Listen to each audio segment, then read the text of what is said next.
thanks for coming, everybody.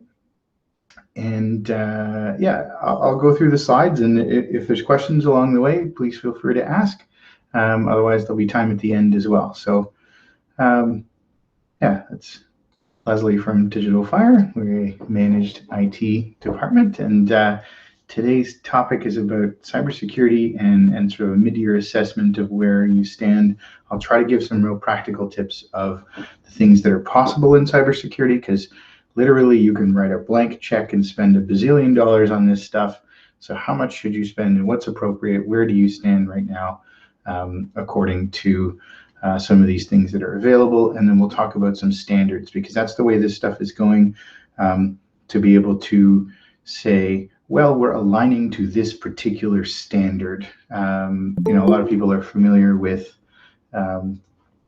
ISO 9001, manufacturing standard. So cybersecurity is moving towards having those standards so that you can you can hold up a sign and say, I'm aligned to this standard, and people understand what that is, so that you know, that's for insurance, for regulatory bodies, for associations. This is coming down the pipe.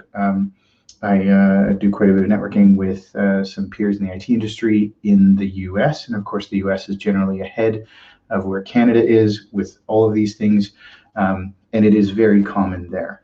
The two major standards are both American standards that are being adopted here, but we're starting to see it first here in the financial sector, where there's vendors and regulators asking, what security standard are you aligned to?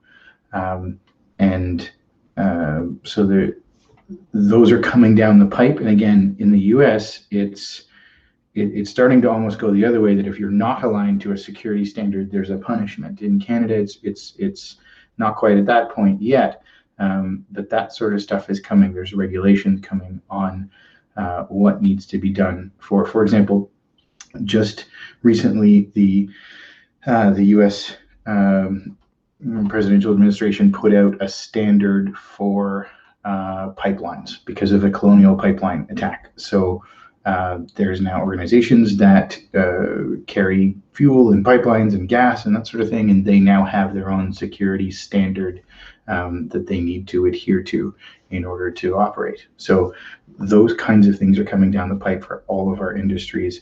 So it's a good idea to get ahead of it, and that's what this stuff is about. This is a stat from more than a year ago, and at that point, cyber attacks were up 400%. Before the Colonial Pipeline, before the Kaseya attack, before all these big ones that have been in the news just in the last 4 or 5 weeks or 6 months. So there was a lot of activity at the start of the pandemic, and it's only grown. So hacking was up 400%. I don't have a stat from right now, but it's skyrocketed. The danger now is way higher than it was. Our house is in the same place, but suddenly there are a lot more tornadoes. There's just the landscape has changed, and it is no longer safe out there. And make no mistake about it, this is cyber warfare.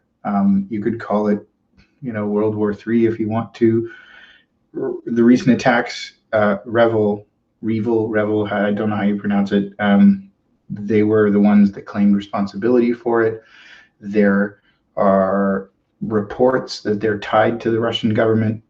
Who knows? That's not necessarily proven. I'm not going to say one way or another. Biden was asked by the press, is the US going to respond?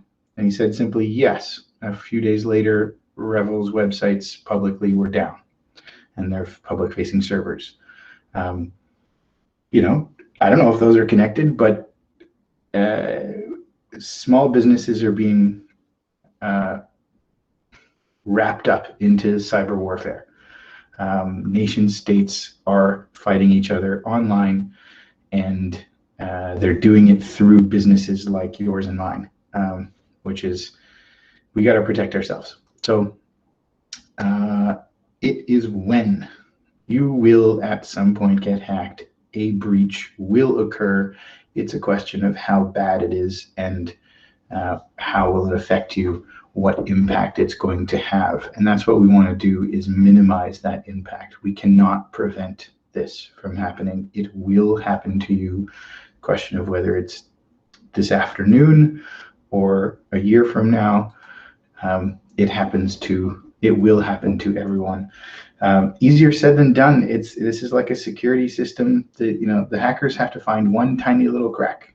And it's our job to secure everything, every little window, every little password, every little login, and all the different systems we use. And somehow we have to stay in business and serve our customers too. So it's a daunting challenge. Some statistics: 51% of companies globally were hit by ransomware. It's a staggering stat.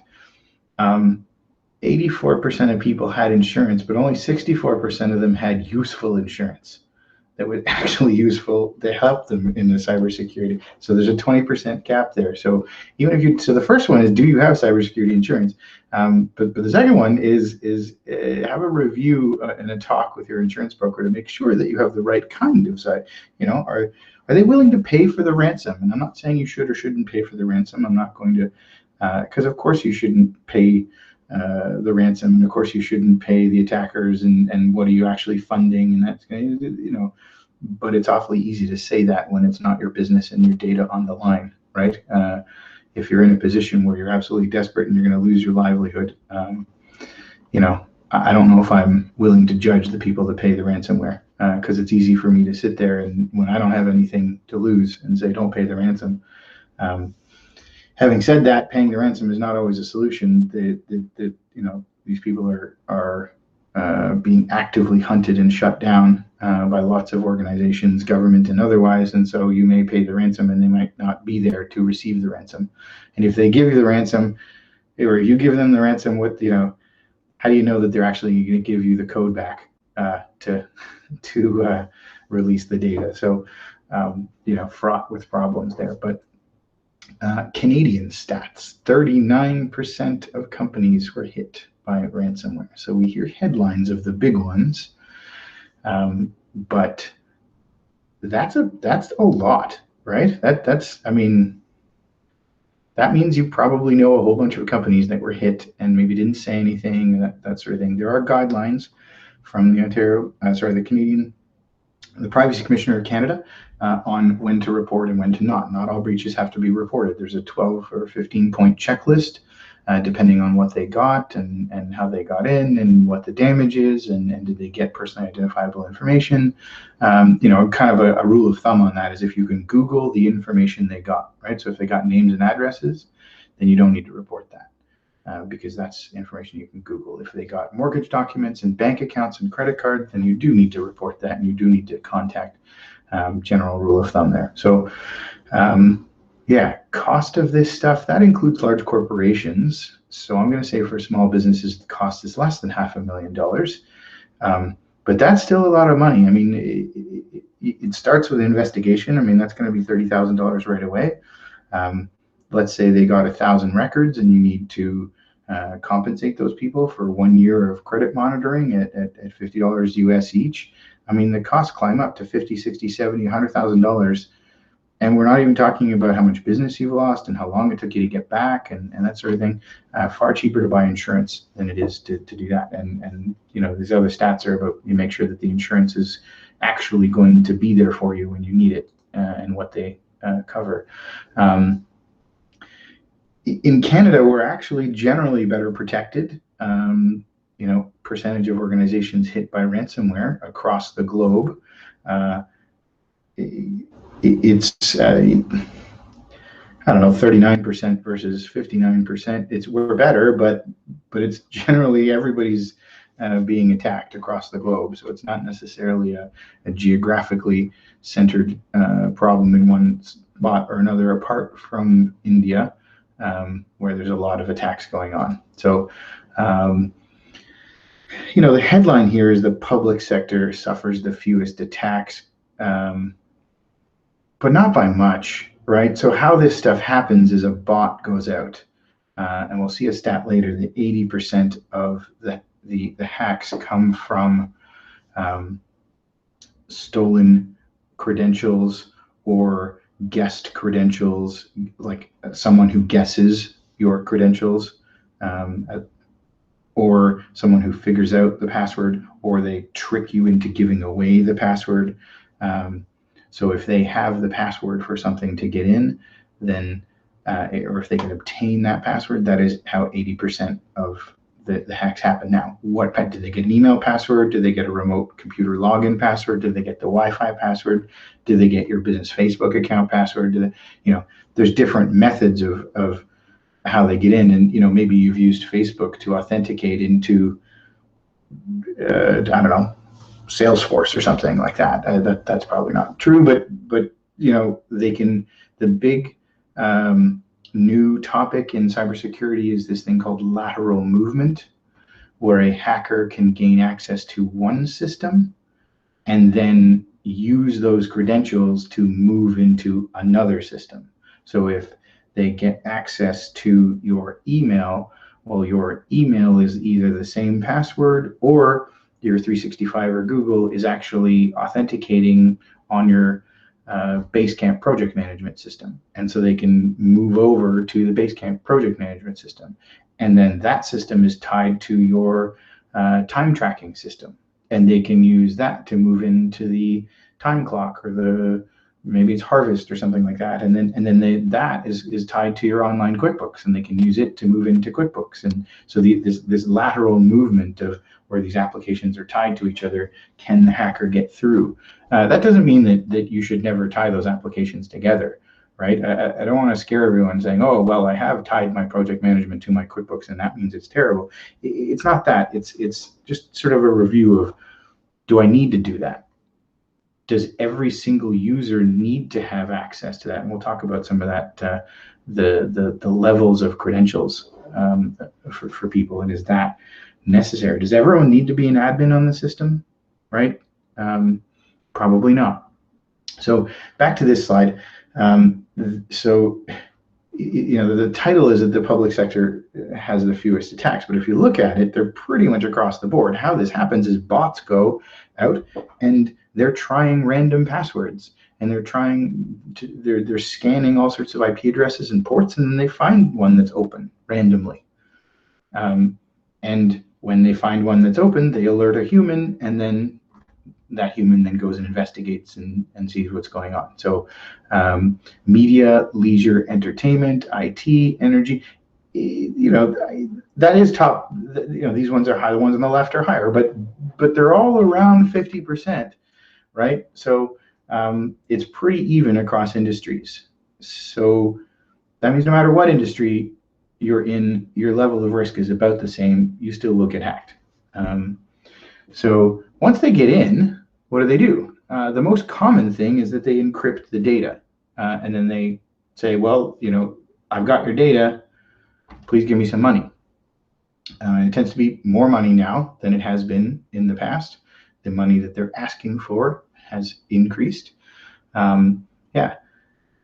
So 73% succeeded in actually encrypting once they got in. And so we can talk about that too, is that there are some tools of that once they get in, can they move laterally? That's one of those things, right? Is usually, typically, once they get in, they're in. There's one barrier to getting in, and once you're inside the city walls, you're on the network and you're good.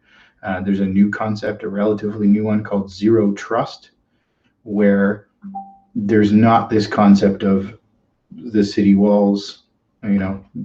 Downtown Quebec City comes to mind, where there's the city walls, and then once you're in, you're in.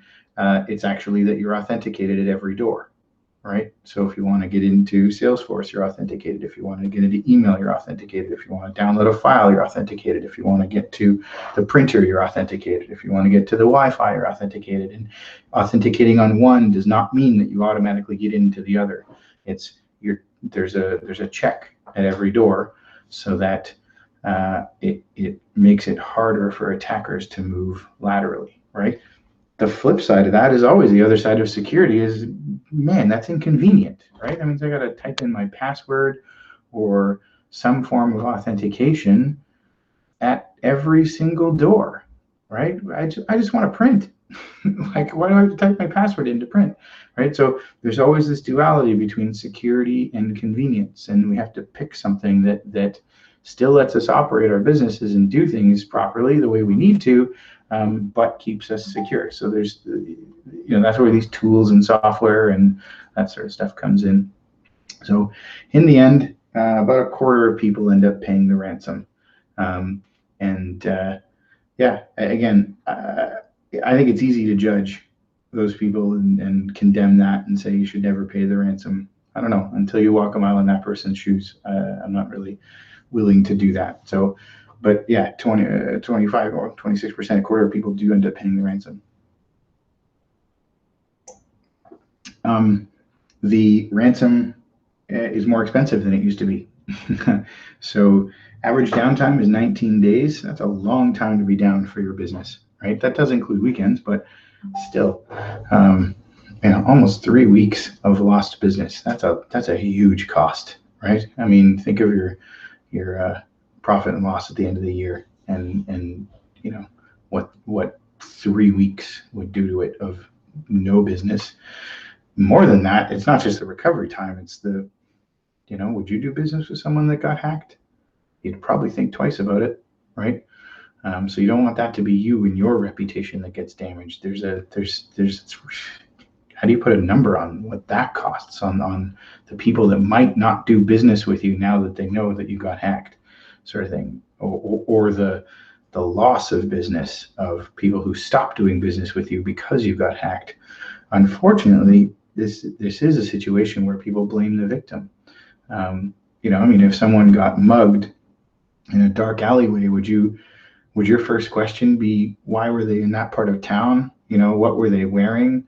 Why were they walking at that, hour of the night? Why were they by themselves? Why, but in this situation, that is actually what you ask, right? Is because the hackers are gone. Perpetrators are not able to be caught most of the time.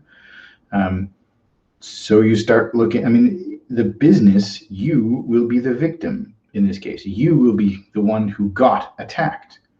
Yet everyone will look at you, will look at me and go, it's your fault. You should have done X, Y, and Z. You should have had a better password. You should have taken better care of my data as a customer, right? Equifax got hacked. I can tell you that my first reaction wasn't, oh, poor Equifax. They're really not a technology company. They're a financial company, and I probably should pay them more money so that they can take better care of my data, right? And man, it stinks to be them right now because they're undergoing this massive hack. And no, it's as consumers, we're angry that our credit history might have been accessed by someone, or our information is out there and that sort of thing. And you're looking for someone to blame, and you blame Equifax, but they were a victim of that hack, in the same way that I was when my information got breached with Equifax. So it's a tough situation when you get blamed for it when you're the one that's the attack. This is the stat I was talking about, where 80% of breaches, the hacking involves some kind of brute force or guessing of passwords, right? So they're trying to get your password in one way or another. And this is why two-factor authentication is so, you've heard me preach about this, but two-factor authentication and multi-factor authentication is still the number one thing you can do to stop this, because they need a password usually to get in. There are some big headlines. The Microsoft print nightmare one was where there's vulnerabilities in software. The Kaseya one was a vulnerability in software, and those make big headlines, but they aren't the norm. They aren't the way these tons of little quiet hacks that we don't hear about that make up the majority of them. Those happen with passwords. They happen where the hacker puts in the correct credentials to gain successful access to the system. The multi-factor authentication says, even if you have the correct credentials, I know that that what's normal for this email login is to come from Oakville or Mississauga or Toronto or Brampton, or occasionally you travel to Calgary, and that's normal for you too, right? But it's not normal for you to come from St. John's, Newfoundland, right? Or, Paris, Ontario, or London, England, right? It doesn't have to be a bad place. I'm going to St. John's hopefully soon to visit family and stuff. But there's nothing against St. John's. It's just, if that's not normal for you, it's weird. We're going to ask for a 6-digit code to be sent out, and then give me that 6-digit code and we'll let you in. So it'll stop the hackers in their tracks, even if they have the password. So I feel like I talk about that a lot. I'm beating a dead horse, but it is the single most important thing you can do. You don't have to outrun the bear. You just have to outrun the other people being chased by the bear. So this bot will come along and it will brute force the password. It will finally get in after 2 years of trying, and then it will hit a 6-digit code for that multi-factor authentication. And it has 20 hits that it just got, and it's alerting a human. That human is going to be, well, there's multi-factor authentication. I got 19 more here that are good. I'll go hack them instead, right? And then you just stopped it right there. So today, this afternoon, go and turn on multi-factor authentication and absolutely everything that you can. Your bank, your investments, your email, your Salesforce login, your every login that you have, the project management system, the Dropbox, all of it. So costs by country, we're on the lower end of the spectrum, but it's not cheap. No matter where it is, these things cost a lot of money. If you're in Sweden, I don't know why Sweden and Japan pay a lot more, but it tends to, if you're a Swedish or a Japanese company, it tends to cost you a lot more. And if you pay the ransom, the cost is even higher, doubles the cost, basically, so if you pay the ransom. And we're just about to get to the assessment part, where what are the security standards and where do you stand, and that sort of thing. So I just wanted to do a quick overview of kind of where things stand right now in terms of security. So we talked about 80% of them come through come through password and guessing your password. Then the question is, what kind of password do they get, right? So remote control, RDP is 9%, to public cloud instances, right? So Dropbox, Salesforce, your server in the cloud, that sort of stuff.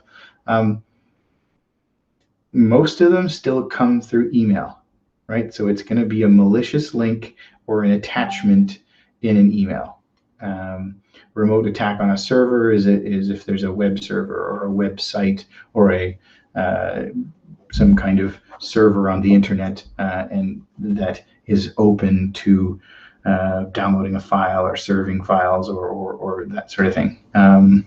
So, and emails with a malicious attachment is there. I mean, you got to add those two up. That's 29 plus 16, right? It's 45% of them are through email.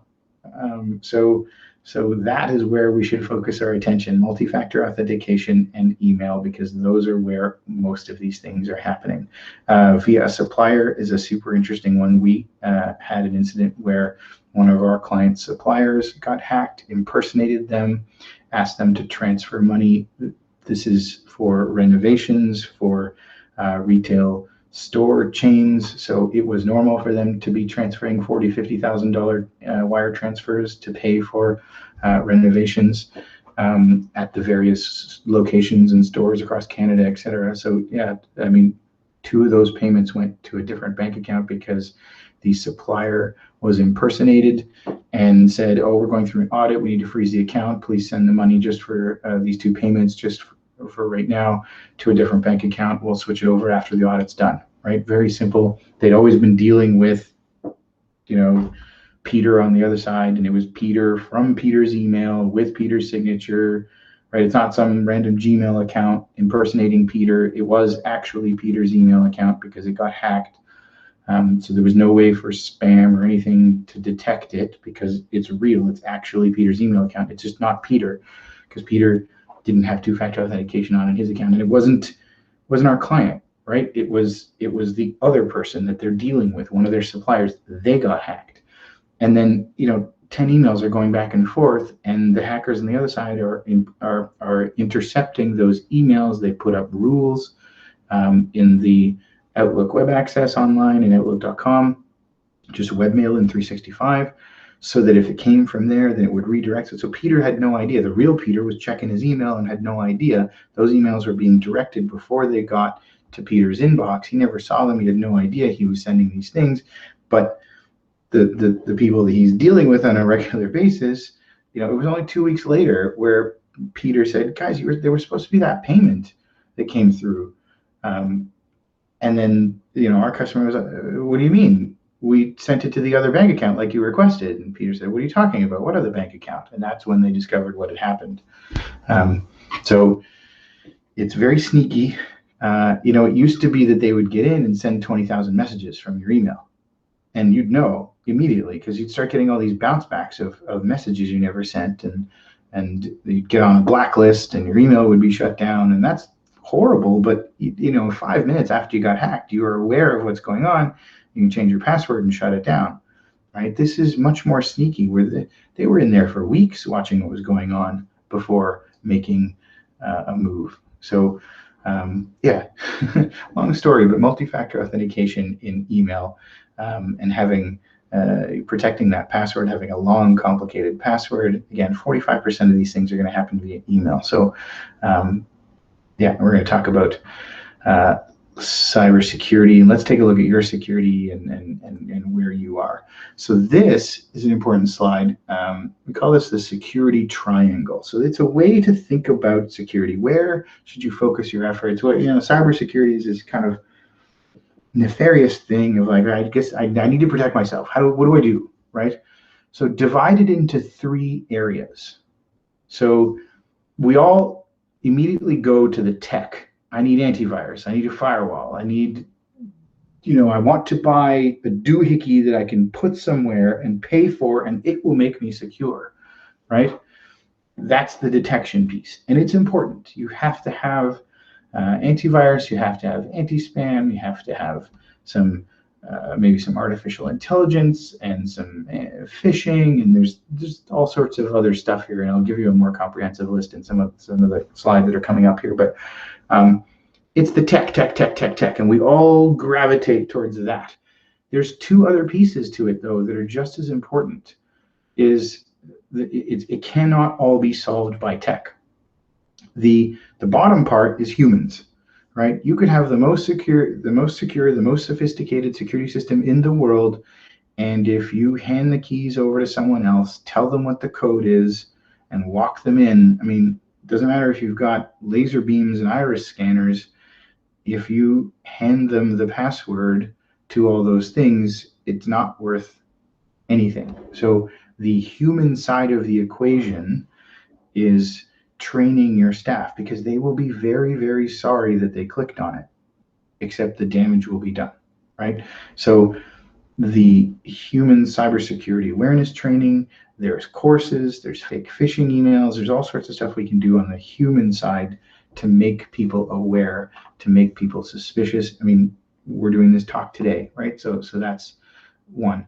Then this other piece is more a little bit more obscure. It's controls. It's like I mentioned before, does everybody need to be an admin, right? Does every single person need to have access to be able to create users? Does every single person need to have the ability to log into this system? Are we just giving everyone access just because, right? Really, only 5 out of the 25 people in my company need access to this system. Why am I giving usernames to everyone? They never even log in, right? So it's going through and doing a review of who should have access to what. Is your server and the files on your server, even if it's online in SharePoint or Google or wherever the files are, does everyone need access to this level of files? Does everyone need access to everything? Should we maybe divide it so that there are different departments and so that everyone has only the minimum access that they need to be able to do their job, the idea is that if that person turns into a hacker, and I don't mean that Jill is suddenly going to, grow a third arm and become a hacker. I mean, a hacker is going to get in as Jill. So Jill is now effectively a hacker, or her level of permission is effectively a hacker. What can she do? Right? Obviously, we need Jill to do her job. So she needs enough access to be able to print and to be able to make documents and save it here and save it there. But she probably doesn't need access to, I don't know, the finance department stuff, or the HR stuff, or those tend to be ones for privacy that we get. But does Jill really need access to all of the quotes in order to do her job? Maybe not. So why don't we take that away? And it won't even affect her at all. She won't care. She never goes in there. But that way, we're trying to lock things down a little bit more. And then IT policies are part of this. Inventory control. Do I know how many computers we have? Where are they? How many Macs do we have? How many PCs do we have? Right? And obviously, Digital Fire helps us with a lot of this stuff. We have an idea of inventory, and we have asset tags on things and that sort of stuff. But this controls type stuff is what is setting up the organization in a way that is a more secure posture, so that you can still do everything that you need, but you don't have all these unnecessary admins. One interesting trick that we're implementing is, what is the username of the administrator? Admin, administrator, right? Admin with a capital A. I could pretty much guess that for any system. For a Linux system, it's root, right? Why? Doesn't have to be. It's just that way because we just call it admin. There's no reason it needs to be admin. So one of the things we're doing now is changing it so that the admin for Office 365 is not admin@yourdomain.com, because that is obvious, right? If I'm a hacker, that's the first thing I'm going to try. So let's call it Stan, right? If you call it hot dog, that's going to be weird. And then it's going to, if they download a user list and there's a user called hot dog well, okay, they're going to zero in on that, and that's weird. But if it's just sort of a random name, and that's the admin, that Stan is the admin. We as the IT company might know that Stan is the admin. There's no real Stan in your company at all, but Stan is the admin. And don't have the principals in the company be the admin. How common is it that the president, the vice president, the controller, the office manager is the admin for 365, right? You don't need to be. It's free to make another user. Your user should be just you. You should not be an admin. And then there's a separate user called, not admin, call it Stan, call it Fred, call it Jill, whatever it is. And then when you need to do admin functions, create users, remove users, etc., then you log in as Stan or Jill instead of yourself. And it's security by obscurity, right? Another thing is changing the port. If the default port for SSH is, and I realize I'm talking some tech here, but default port for SSH is 22. First thing we're going to try as a hacker is to scan that port, right? We just did this on some servers, and so it's top of mind for me. But it's change that port to something else. It doesn't have to be 22. It's just 22 because that's what it always is, right? Admin because that's what it always is. There's no reason it has to be. So you change that. So these are some of the things you can do in the controls side of things, where again, you're just trying to get them to it's like you just want to be enough of a pain that they'll go somewhere else, right? So you do enough of these little things and they can go somewhere else. So let's go through quickly, and you can sort of compare what you have in place to some of these things. So this is the tech side, the detection. So do you have a firewall? Do you have antivirus? Do you have any malware? Do you have spam filter? Do you have an advanced spam filter? So by advanced spam filter, the Google and Microsoft have decent spam filters. Do you have anything else beyond that is a sandbox, for example? Because Google and Microsoft, although they scan the email once it's delivered, They don't change any of the links. So there's a sandbox program where you can, when you click a link, it then goes to a sandbox, opens it there, gets scanned, the actual target of the link gets scanned, and only if it's safe is it displayed to you. So there's an extra little filter there, which is really nice. So an advanced spam filter, managed malware detection. So there's an option to say, well, if it finds something, send it to a security operations center where they've got access to global data and they can match that in real time.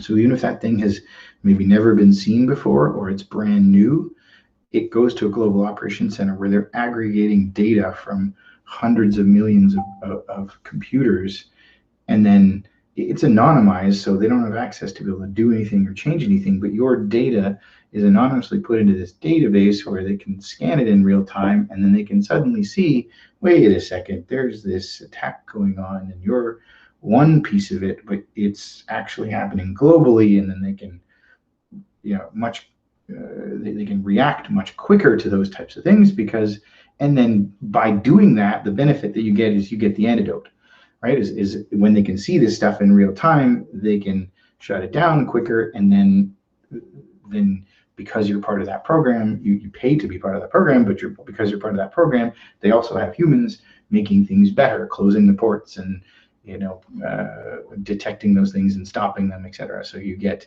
the benefit of that. So dark web monitoring. So these things are bought and sold. If your username and password pops up on the dark web, it's cool to know about it, because then you should change your password. So, and we're doing some of that for clients. But do you have some of this in place for you?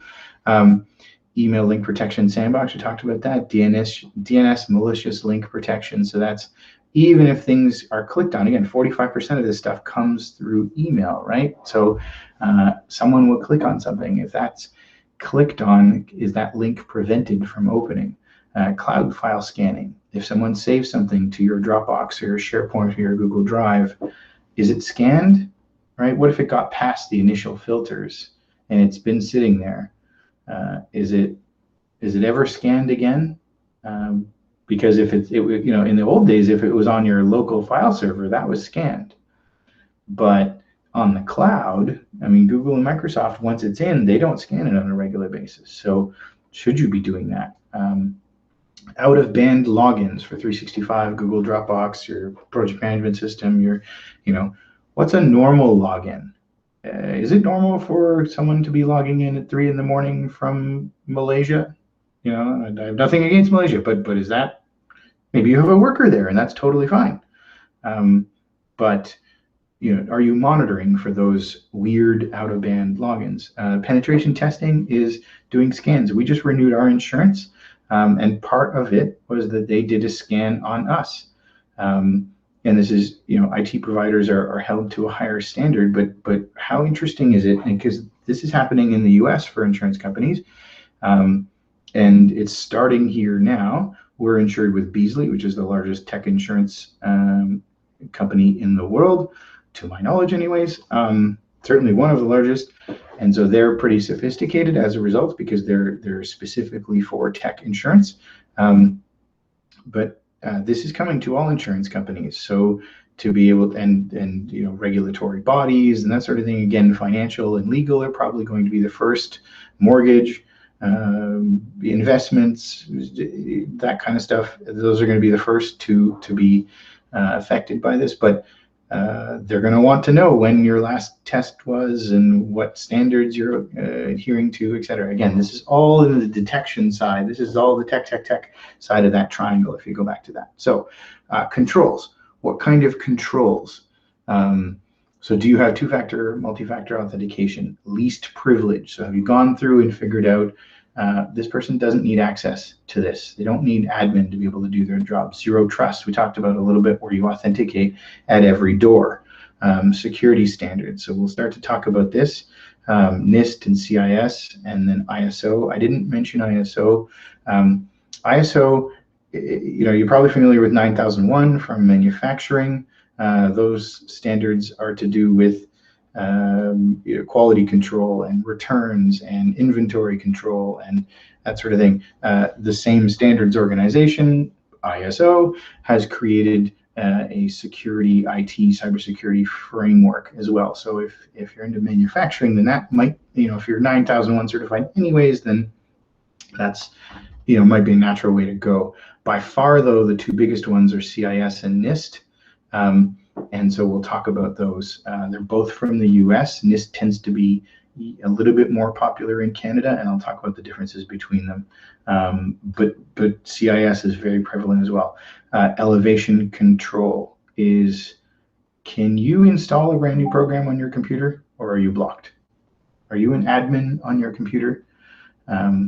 And we had this question come up in an IT strategy meeting last week where someone was saying, could we please have admin access to our computers, because sometimes we need to install some new Autodesk programs and it's inconvenient. And we run into that where security is inconvenient, but it's if that person is admin on their computer, it's way easier for a hacker. It's open season for a hacker. So generally people are not admins on their own computer for security, and then you need to be able to elevate them. So we talked about, okay, so if we do that, how do we make it easy for the person to elevate themselves or request approval to get this new application installed, right?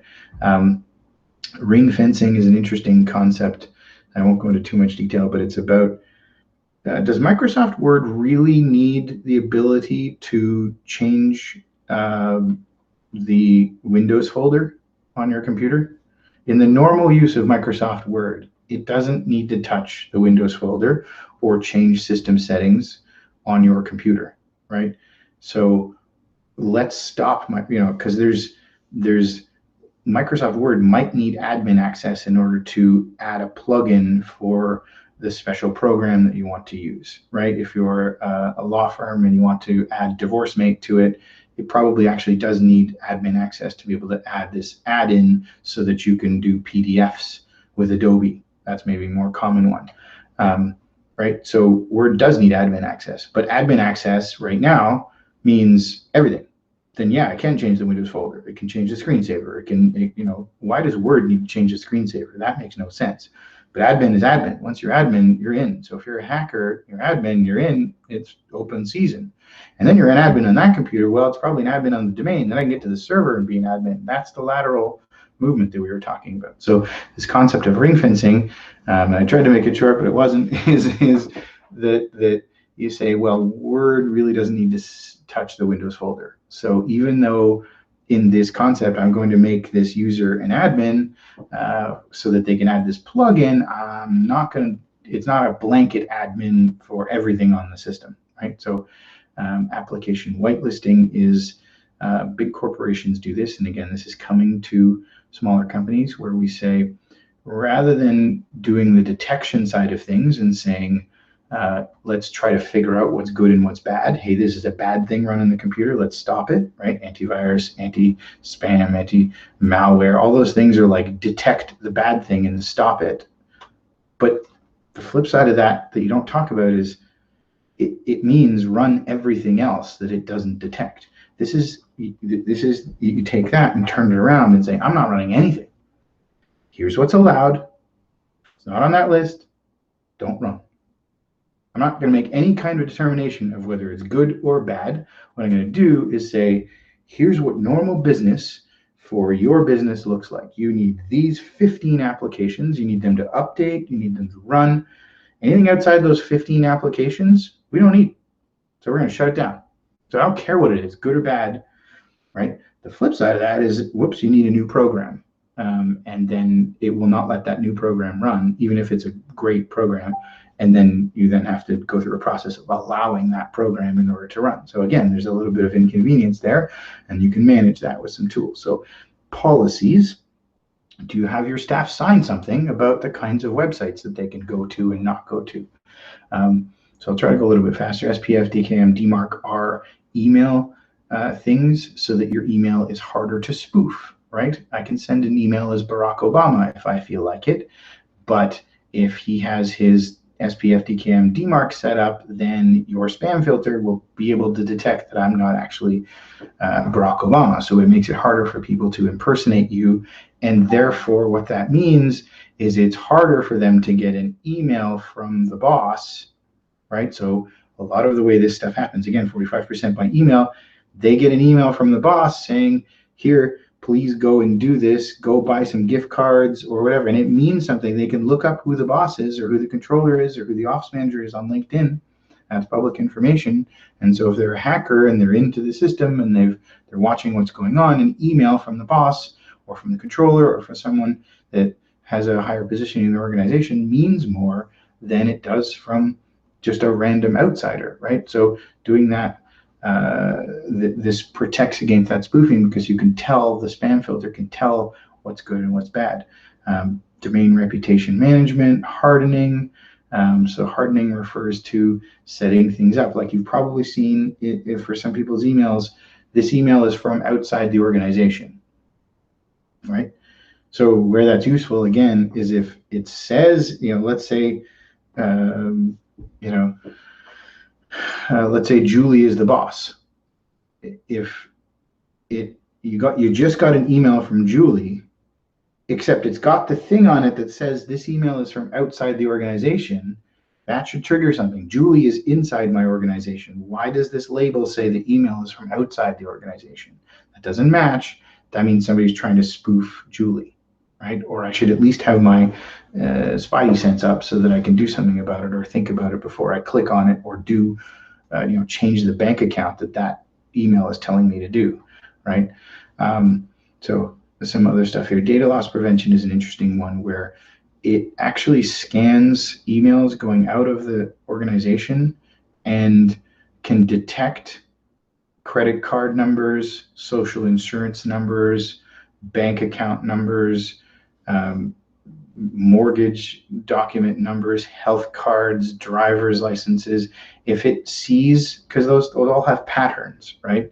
If it sees those, then it can stop the email from going out. So you can say, my organization is not allowed to send driver's licenses via email. So if someone in your company goes and tries to send a driver's license, it'll actually block the email and send it back to them and say, sorry, you're not allowed to email this out. It's against the policy. So there's some interesting stuff like that you can do. So, and on the human side, the last part of the triangle is security awareness training. Training like we're doing today, training like we do with a lot of our customers is to spend an hour and go through what's the status of cybersecurity and how you can prevent things. You can take it a step further and do individual courses and certifications. So that way you get a list of employees and they watch videos and they take little quizzes at the end, and you can assign them courses, and they've done 2 courses, they've done 10 courses. You can measure the level of awareness training that you can do. Fake phishing emails, a lot of customers are getting this already. So, and then a report of who clicked on it, and that's not to embarrass them, but that is to say these are the people that could benefit from more training, because those are the ones that are potentially a risk. And I'll tell you that most of the time it's the higher ups in the company that are the highest risk of clicking on those things. It's most of the time it's the owners or the office managers and that sort of thing. Those are the people that generally are the highest risk at clicking those things. Do you have a chief security officer? Is there someone in the company whose job it is internally to be looking out for security? Sorry, I'm going back. Do you have a password manager in place? So helping people, because we say make a long, complicated password. Yeah, but where am I going to put those in Excel, right? That's to help people to adhere to the policies. Tabletop exercise, practice. Let's assume you got hacked. You just got a phone call. You got hacked. What do? What's your first move, right? Practice that. Think about that. Get together with the management team and do, spend half an hour, right? I mean, spend the whole afternoon, but who has a whole afternoon to dedicate to this, right? Until it happens, and then you have to stop everything. But dedicate half an hour to it and pretend that you've got a hack. What do? Who do you contact? Go look up your insurance broker's information. The owner is on vacation. That's when it's happened. Do the staff know what to do? Right? The office manager is not there. Do the staff know what to do? Go through that exercise so that you're not doing it for the very first time when it happens, because it is when, right? It's not if. So, and then let's spend just a little bit of time on security standards. I don't have very many slides on this, but CIS versus NIST, they're both American. The Center for Internet Security is a non-governmental one. They've been around for 20 years, and their mission is to, well, it's there, make the world a safer place. And they've released what I think is the most practical security set of standards. They're very clear questions. There's 40 of them that are about technical. There's, I think, 200, just over 200 total. They are very simple yes or no questions. It is a lot of them. They're divided into, this is again an overview of the CIS standard and what it means. They're divided into the green, the orange, and the teal, I guess. Implementation group 1, implementation group 2, and 3. So they have grouped the questions into the types of questions. There are inventory type questions. There are access control management questions. There are email-based questions. There are service provider questions. There are incident response questions, right? So those are the types of questions. That's what they call the controls. And then they've said, look, we understand this is crazy and a lot of work.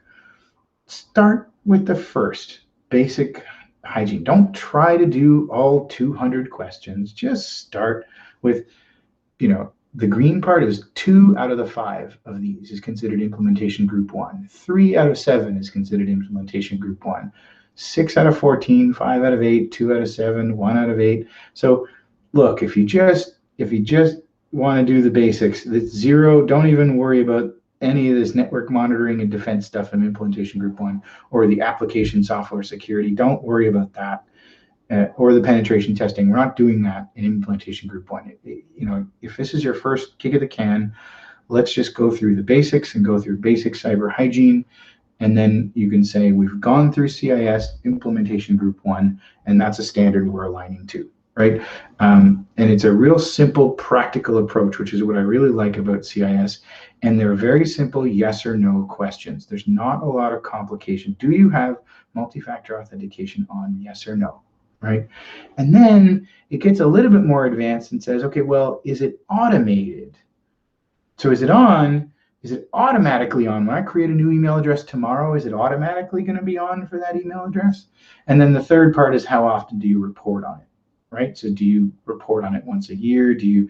So that's a double check to make sure that the first 2 are happening. So it's not just a today thing, you're setting yourself up for that it happens on a regular basis. So we're going to turn it on right now for everything we have, because we think this is important to do multi-factor authentication. We're going to set it so that it's required for all new addresses. And then I'm going to make a note to run a report once every quarter or once every 6 months or whatever I decide. But on a regular basis, I'm going to make a note to do a report to see, and I'll do a recurring task in my calendar or something like that to say, let's run the multi-factor authentication report and see how we're doing, right? And then, whoops, there was an account created and somehow it got turned off. Okay, let's fix that, right? That way, it's not just the one time you do the security audit and then it goes stale, it stays that way, right? So this is, again, CIS, and it's pretty practical. The other big one, and I said, I briefly explained about the ISO 27000. I'm not getting into the detail of that on this, but this is NIST, and it's the U.S. It's the National Institute of Standards and Technology. They are part of the U.S. government. So again, both of these standards are American. NIST tends to be the one that's much more. I don't know. I've seen it more in Canada. The IROC, for example, is using it, which is the one of the regulatory bodies for financial and independent investment advisors. So they're using this, I know. But again, they're encouraging this. At this point in Canada, if you're doing any security standard, it's good. And neither one is going away. Both of these, NIST and CIS, are very established. So is ISO, of course. Those standards aren't going away tomorrow. So this is like Apple versus Google, right? Both are going to be very good. There's not going to be a clear winner. If your insurance company says, please align to NIST, and you show them your CIS report, I mean, they're going to love it. They're going to love that you've done CIS, and it's not going to matter that much whether it's Google or Apple. It's the fact that you have done it and that you're doing something about security. So, it may matter for a regulatory body if you have one of those for your business, right? But right now, even among the regulatory bodies, there's not a clear must be this versus that. I've seen only preferences one way or the other. So NIST, rather than being very specific in yes or no, it's much more verbose. And it's probably a bit more accessible because it uses common language. It uses this nice color coding, starts with identify, protect, detect, respond, and recover in that order. So the questions are to do with those things. They deal with business risk. They are based on international standards, and it does try to cover whether you're a university doing this or a municipality running this on their systems, or a private business, or medical, or all those. It does try to cover all those things, which CIS does too. But this one is it's very simple common language that is probably easier to understand than the CIS ones. The CIS ones, because they're very yes or no, they don't. There's not a whole lot of room for interpretation in the CIS ones, right? It's do you have it on? Is it automated? How often do you report on it? That's it. They're all kind of yes or no questions, or very short answers to them. And it says bing, bing, bing, bing, bing, bing. Here's your score, right? Now, turning on two-factor authentication, everything is not easy to do. Doesn't mean the implementation of it is any easier for one or the other, but the CIS questions are just super clear, straightforward, go, go, go. These ones you'll see, let's go through. This is an example of a question. Physical device and systems within the organization are inventoried.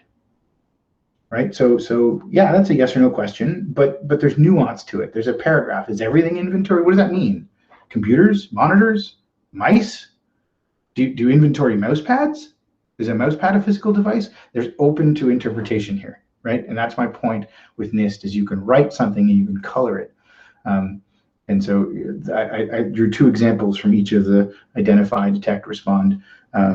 Resilience requirements to support delivery of critical services are established for all operating states. What does that mean exactly? I could write something that says yes to that. I could also write something that says no to that, right? So there's a little bit of ambiguity in the NIST one. The idea, though, is that it's great because you start addressing these things, right? Identities and credentials are issued, managed, verified, revoked, and audited for authorized devices, users, and processes, right? That just means, like, is it easy to get a username and password? Do you manage who has usernames and passwords? Do you take them away when someone is let go and leaves the organization? And we're almost done. I realize we're just on an hour now, and we promised an hour, so we're almost done. So just some examples of and I picked two from each of the, this is the protection against data leaks are implemented, right? So this is the thing I was talking about, where it's scanning maybe for driver's license leaving the organization, but it's a lot more ambiguous than that, right? The driver's license detection thing qualifies for this, but protection against data leaks are implemented. This is also, it could be a policy that you have people sign saying, I will not email driver's licenses, and that is a protection against data leak, right? So there's different ways to interpret NIST. Baseline of network operations and expected data flows is established and managed. So this is you have an idea of what's normal, so that when something is not normal, you can compare it to what's normal, right? So how do you document? Oh, yes, we have an idea of what is normal. Is that a tool? Is that a workflow? Is that a Word document somewhere? Is that a checklist? Is that, right? So again, NIST is open to interpretation. Vulnerability scans are performed. That one is, it's a penetration test, a vulnerability scan. It's a scan. It's performed internally, externally, and then a report, right? So do you do that? And how often do you do it, et cetera? So response plan is executed during or after an incident. So when you're having, so do you have a plan, right? This is not necessarily the first question, but I picked some random questions out of the response section, or the respond section for NIST. And this assumes you have a plan, right? So that you have a written plan, and that when you're having this incident and afterwards, you are sticking to that plan. And then maybe you decide to do something different from that plan, but at least you have a plan and you looked at the plan and you're working through it, as opposed to winging it, right? And so the standard is talking about that you're working on a plan and improving it. Forensics are performed. So we talked about this as an investigation of what happened, and right. So, but that could be you, that could be an external party, that could be anything. Again, NIST is open for interpretation, and we're almost done in the recovery section. The plan is executed during or after a cybersecurity incident. So there is a recovery plan, and that's part of your cybersecurity incident plan. Public relations are managed. So do you have someone that's going to be the media contact when CBC calls and you made the news for the hack sort of thing, right? Have you planned for that?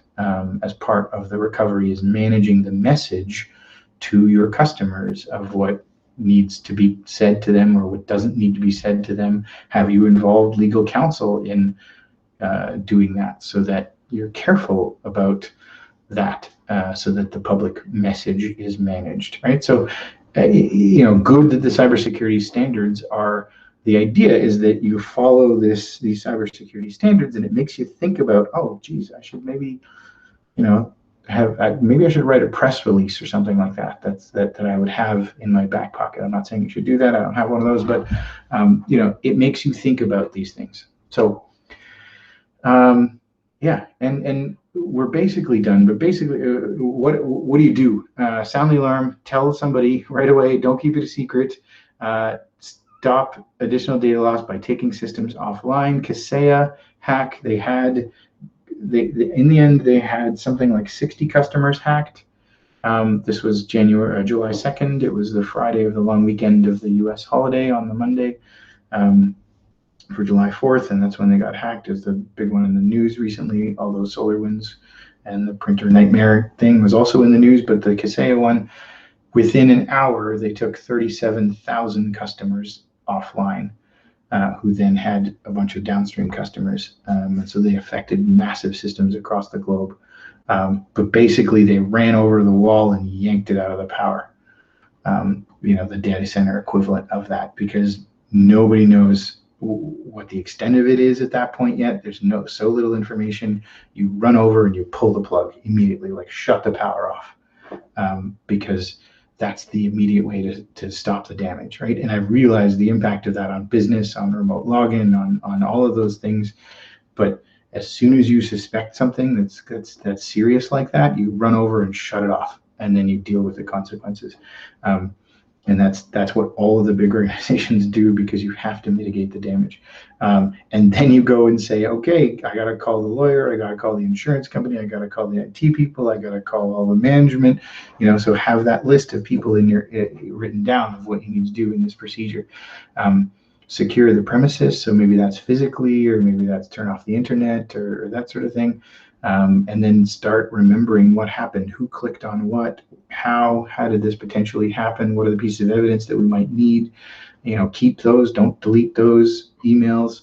And then start talking to people about what happened and how. Try to figure out where it started, etc. And then you might talk to the privacy commissioner, and then you work to getting things back up online. So you find out what happened, and then work towards a resolution. So the rest of the slides are more about what we do in terms of IT and how we can help. There are some automated things in that triangle. There are processes and standards that we can do to do these audits. A basic security audit is going to be in the $1,200–1,500 range. The full security audit's $5,000, and then that doesn't include remediation. So it's how nobody gets a perfect score on this stuff, and then you want to look at, okay, so what's it going to cost us to get to some acceptable level? Let's agree on what we need to do. There's 10 action items here. Here's what we need to do, and then let's make a plan to fix all of those things that we need to put in place, right? And a bunch of them aren't necessarily technical. A bunch of them are, let's write an IT policy that employees will have to sign when they work here, right? So that is part of the IT standards and security standards. So we are offering some penetration testing too. If that's of interest, then we can do that, and that's an initial way to say, okay, wait a second, there's this open port here, or that sort of thing that we can fix. Now, a lot of this stuff is already done for our customers, but it's not actual we haven't done penetration testing. What we've done is secure things as we go. So it's nice to get an independent third party. This isn't us that runs it. We use a separate company to run it. And Digital Fire actually retains a separate company to audit us on a regular basis. So we get this done on ourselves too.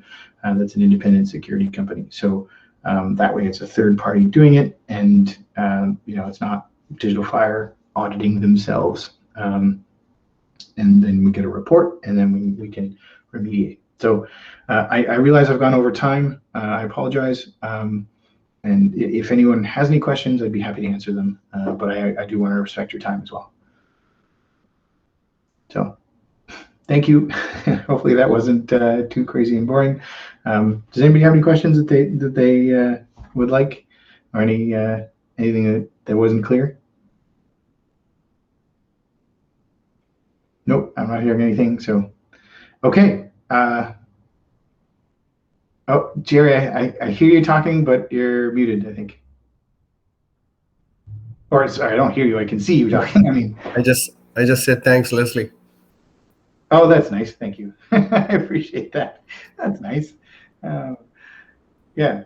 Okay. So if there's no other questions, we'll end it there. And yeah, hopefully you learned something. Hopefully that was useful. And yeah, thank you, everybody. Have a good day.